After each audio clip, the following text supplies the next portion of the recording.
The universe reads like a book, for just as a book has letters and words that form sentences, paragraphs, and chapters into a complete story, the world has letter-like particles that are arranged in such a way that they form objects that we recognize in our daily life. For example, the sun, the moon, the stars, all the objects that are around us, including ourselves.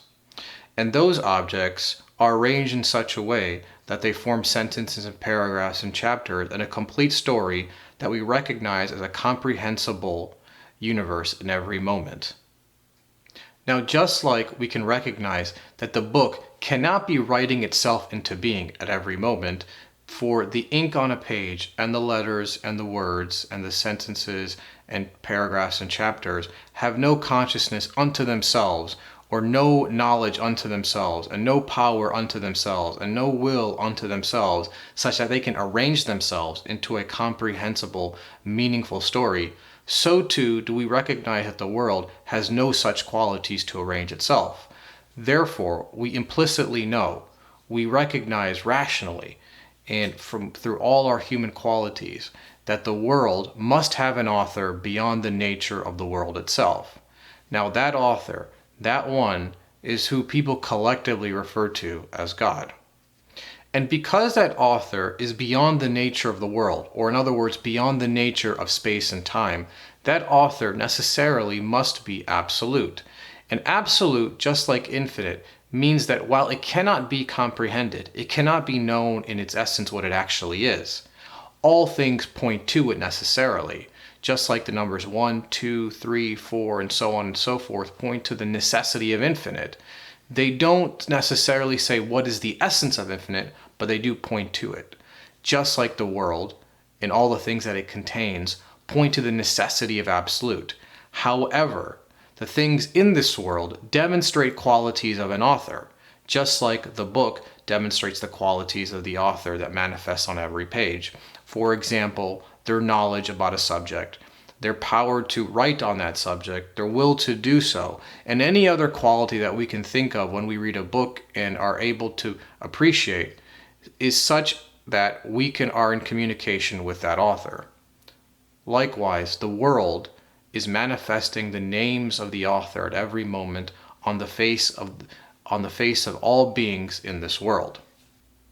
Therefore, those qualities that everything does manifest in their particular being, for example, a human being manifests certain qualities that is different than a plant or an animal or the inanimate objects around us, they necessarily point to the fact that that author that is beyond the nature of space and time must be in possession of those qualities. So just like I have the ability to know, and the ability to do something with my power, and the ability to choose to do it or not through my will, so too does the author have or must have knowledge and power and will. However, the nature of those things, the nature of those qualities is beyond human comprehension because they are beyond the nature of space and time.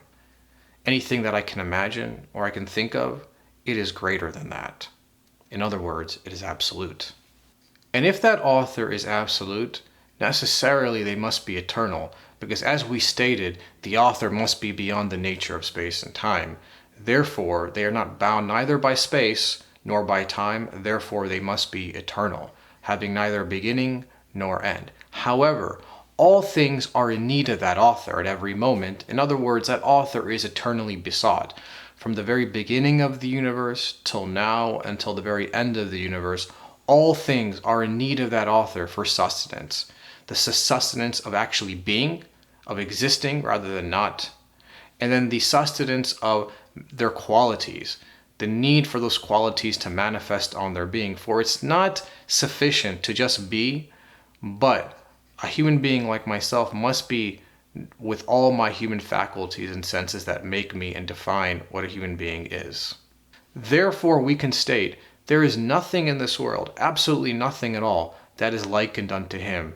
Nothing at all can say that I am the author of my own being. I am the author of my own qualities that define who I am. There is no such thing that can be found in any aspect or any particular place in the universe. First and foremost with myself and yourself, and with everything else around us. Therefore, all things are in need of and contingent upon the author, contingent in their being and contingent in the qualities they demonstrate. For the author must be in possession of those qualities such that he can write those qualities along with the being and the existence of things into being at every moment that the world exists. Therefore, when I do read, I am in communication with the author of this book of the universe. And by doing so, I am being shaped by what the author desires of me. For just as when I open up a book and the author is communicating ideas that may shape my worldview and how I conduct myself, so too does the world open me up to the author and what that author desires of me, such that it can shape how I see things, how I view things, how I think about things, how I may feel about things, and therefore how I may act when I do act, and my conduct in this world. The question, though, is how can I be certain of what the author does desire of me? Is there a metric by which to define that? How to define or determine what does he really want from me? Not just simply to read, but then also how to think and to view and how to act and conduct myself in this world. Where can I find that determination, that metric, that standard, that guidance, so to speak? Where is it? I'll leave that question for you all to reflect upon. And until then, think about it. And I'll see you guys next time.